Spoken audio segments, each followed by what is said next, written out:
ఈరోజు నేను ములక్కాయ కోడిగుడ్డు కూర వండుతున్నాను. ములక్కాయలు, కోడిగుడ్లు, టమాటాలు, పచ్చిమిర్చి, ఉల్లిపాయ, ములక్కాయ కోడిగుడ్డు కర్రీ వండుతాను. చాలా కొంచెం ఆయిల్ తీసుకొని కాగిన తర్వాత దీంట్లో ఉల్లిపాయ, పచ్చిమిర్చి యాడ్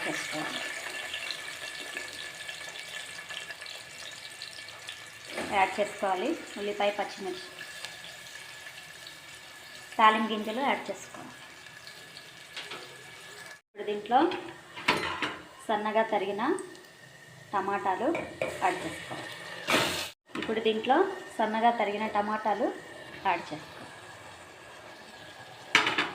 టమాటాలు యాడ్ చేసి బాగా వేయించుకోవాలి.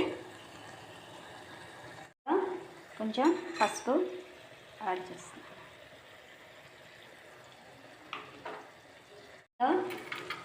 కొంచెం సాల్ట్ యాడ్ చేసుకోవాలి. దీంట్లో ములక్కాయలు యాడ్ చేసుకోవాలి.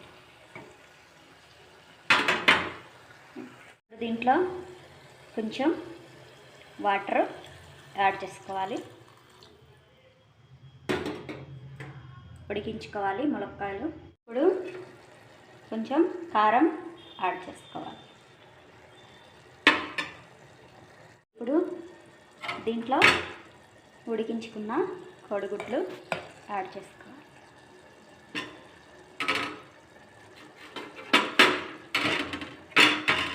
కోడిగుడ్డు యాడ్ చేసుకోవాలి.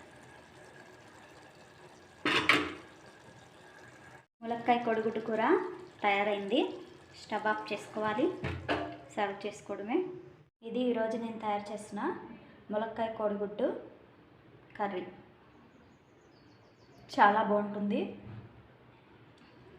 వేడి అన్నంలో ఈ ములక్కాయ కోడిగుడ్డు కర్రీ వేసుకొని తింటే చాలా చాలా బాగుంటుంది. ఈ వీడియో కనుక మీకు నచ్చితే లైక్ చేయండి.